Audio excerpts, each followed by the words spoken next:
Hello, everyone. Deidre here, licensed therapist and pastor.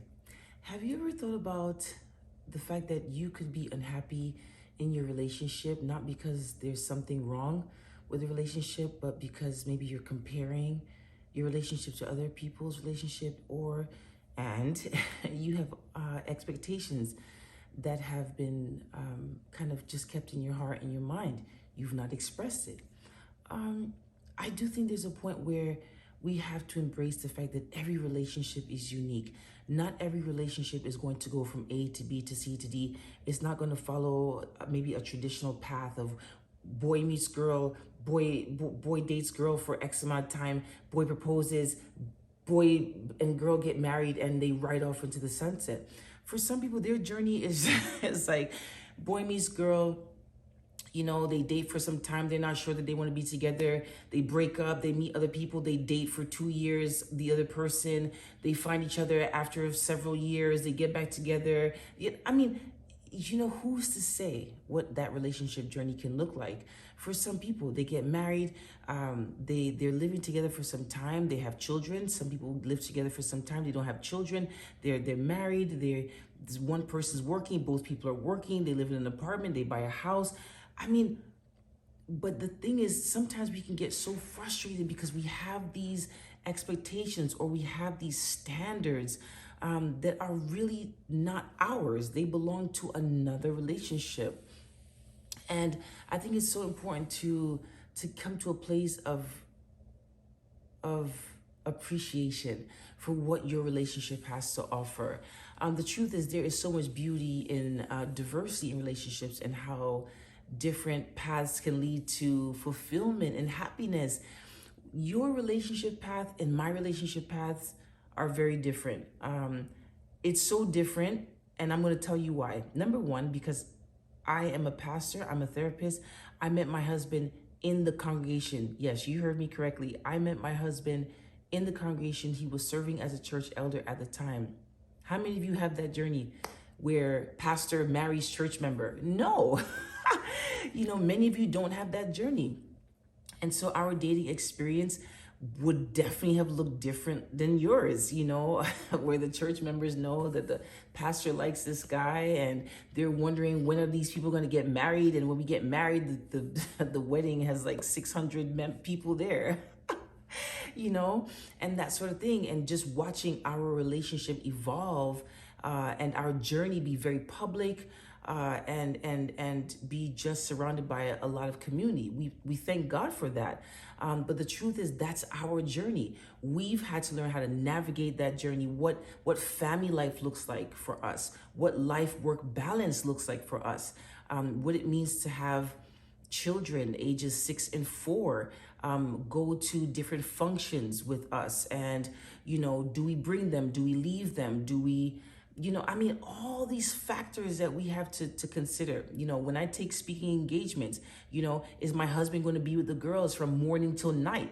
Is he going to be stuck in the house, watching the girls when I'm off being this pastor and therapist that I love being? I have to navigate that. That's our relationship journey. I have to consider, can I do a visit, make dinner, pick up the girls, do all these different things, and I can fit all that. Because why? Because that impacts our relationship. And because of my consideration of our relationship journey, I have to consider him at every stage. I have to consider my husband's schedule, my husband's needs, and all these different things that I have to do. So our relationship journey definitely includes navigating a world of schedules and speaking and meetings and all these kinds of things. Not every relationship has to navigate those things. I believe if we could sit back, take a look at what makes our relationship unique. Some relationships, you guys, they are having date night every week, once a week. They are like, wow, these amazing dates where you dress up nicely, you get to do all these amazing things. Some relationships, they have vacations every year. Some relationships, they're able to be intimate more often. So who knows what your journey has? Some relationships are with people who have various physiological things that prevent them from being as intimate as often, because of physical challenges. And when I talk about intimacy, I'm talking about physical intimacy, coming together as husband and wife. Some relationships, they have young babies in the house, and oh my word, everyone that has a newborn in the house knows that it definitely impacts the relationship journey. The time you get to spend with each other, the way you get to spend time with each other. You have to start getting creative in ways that you never had to before. Some relationships are with in-laws in the house. Oh my goodness. That's also a different nuance and has a totally different set of rules for the relationship. What does it mean to have mom and dad, or mom or dad in the house with us? What does that look like for our relationship? How does that impact our relationship? So please, you guys, treat your relationship as what it is. It is unique. Another one I want to point out, another factor I want to point out in terms of how your relationship could be unique is even how you arrange your finances.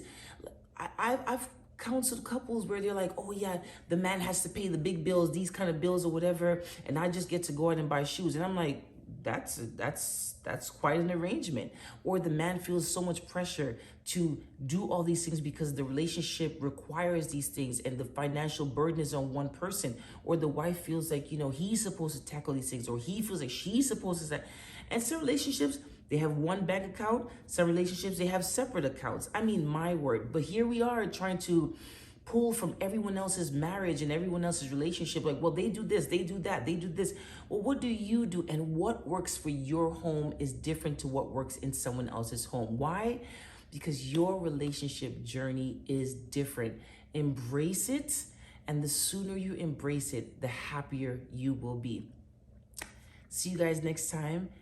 Give yourself some grace. Remember to like and subscribe. And I definitely want you to comment. I would love to hear your reflections on what makes a relationship unique for you and some advice. See you next time.